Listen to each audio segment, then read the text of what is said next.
ঢাকা বিশ্ববিদ্যালয় কেন্দ্রীয় ছাত্র সংসদের ডাকসু নির্বাচন নিয়ে দুভাগে বিভক্ত ছাত্র সংগঠন।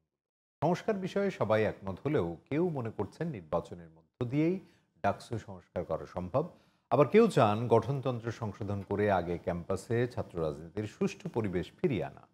2019 সালে যে গঠনতন্ত্র ছিল তা সংস্কারের মাধ্যমে একটি ফলপ্রসূ নির্বাচন আয়োজন সম্ভব বলে মনে করেন ছাত্রনেতারা। বিস্তারিত হাসান আল মামুনের রিপোর্ট। দীর্ঘ ২৮ বছর পর ২০১৯ সালে ডাকসু নির্বাচনের মধ্য দিয়ে হারানো ঐতিহ্য ফিরেছিল ঢাকা বিশ্ববিদ্যালয় ক্যাম্পাসে। এরপর নিয়মিত নির্বাচনের দাবি থাকলেও সে পথে আর হাঁটতে পারেনি বিশ্ববিদ্যালয় প্রশাসন।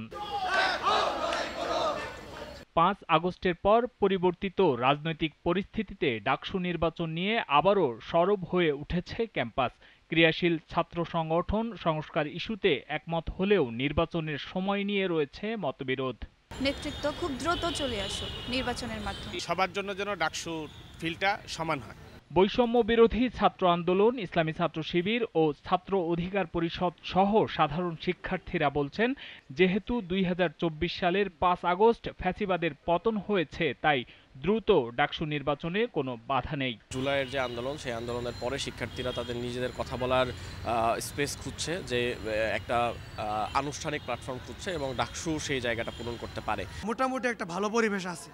তারপরে অনেকে দাবি করছে কিছু সংস্কার করা লাগবে, তো সংস্কারগুলো করে অতি দ্রুত আমরা প্রত্যাশা করছি নির্বাচনটা দিয়ে দিবে আর কি। ঢাকা বিশ্ববিদ্যালয়ের যে ক্রিয়াশীল সংগঠনগুলো আছে, প্রত্যেকটা সংগঠনেই মোটামুটি ডাকসু নিয়ে কনসার্ন, তারা তাদের জায়গা থেকে তৎপর, সবাই চাচ্ছে যে ডাকসুটা হোক। তবে সংস্কারের পর নির্বাচনের দাবি তোলা ছাত্র দল বলছে, ডাকসু নির্বাচন হতে হবে সবার অংশগ্রহণে।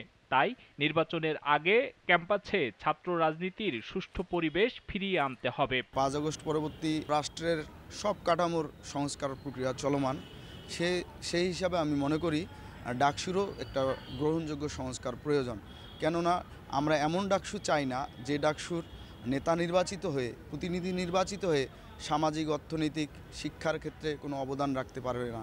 ডাকসু নির্বাচন নিয়ে মতবিরোধের কেন্দ্রবিন্দু এখন গঠনতন্ত্র সংস্কার। ছাত্র দলের দাবি, বিশ্ববিদ্যালয় সিন্ডিকেট থেকে আওয়ামীপন্থীদের সরিয়ে গঠনতন্ত্র সংশোধনের পর নির্বাচন দিতে হবে।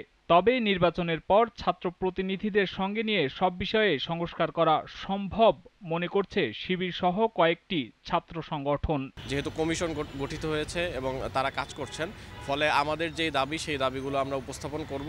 একই সাথে ডাকসুর যে রোডম্যাপ, সেই রোডম্যাপও আশা করি ঘোষণা করা হবে এবং দুইটা একই সাথে চলতে পারে বলে আমরা মনে করি। নির্বাচনের সাথে সাথে সংস্কার প্রক্রিয়া করা যায়, এটা হয়তোবা একক কোনো ব্যক্তির কথা, একজন ব্যক্তি বা একটি সংগঠনের কথায় তো আর ডাকসু অবকাঠামো যদি সামনে অগ্রসর হয়, তাহলে তো আবারও সামনে প্রশ্নবিদ্ধ হবে। নির্বাচনের সময়ের বিষয়ে মতবিরোধ থাকলেও সাধারণ শিক্ষার্থীদের দাবি আদায় করতে ডাকসু সক্রিয় করার কোনো বিকল্প নেই বলে মনে করেন ছাত্র সংগঠনগুলো। Hasan Al Mamun, GTV news, Dhaka.